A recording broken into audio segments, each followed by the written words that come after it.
So students, so far we will discuss about properties of light. Now we will discuss about reflection of light.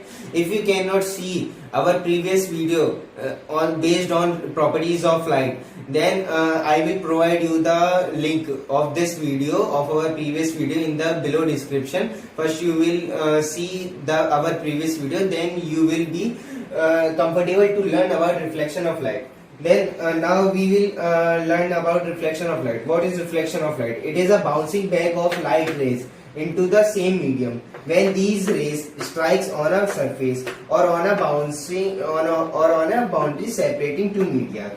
Light. We know that sun can provide our light, or any other source will provide light. Light will be absorbed, transmitted, reflected, but it will be dependent on nature of the medium or the substance on which the light falls. Like if we take the glass sheet, the light falls on it will be transmitted through the glass sheet.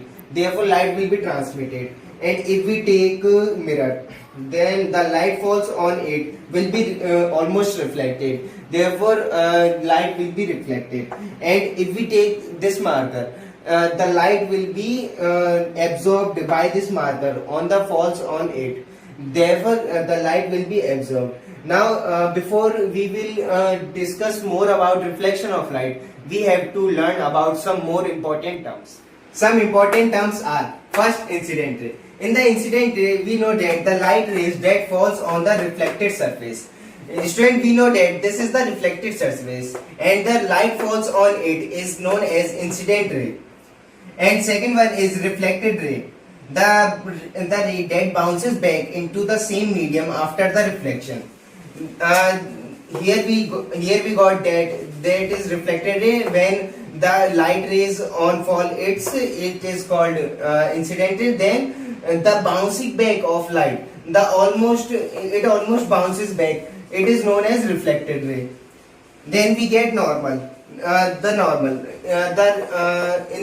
between of incident ray and reflected ray, there is a perpendicular to the reflecting surface at the point of incidence. The point of incidence is the point on the reflecting surface. It is the reflecting surface where the incident ray falls.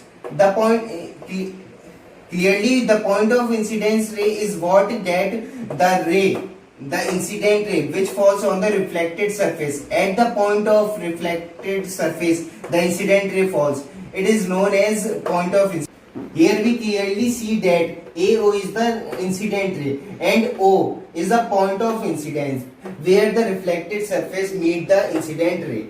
Now the next term is angle of incidence. The angle made by the incidence ray and with the normal at the point of incidence is known as angle of incidence. It is denoted as angle I. Then the next term is angle of reflection. The angle made by the reflected ray with the normal at the point of incidence. The angle made by reflected ray with the normal at the point of incidence is known as angle of reflection. It is denoted as angle R. It is the first part regarding to reflection of light. Hope you like it and enjoy it. In the next video, I will discuss about some more important terms according to reflection of light.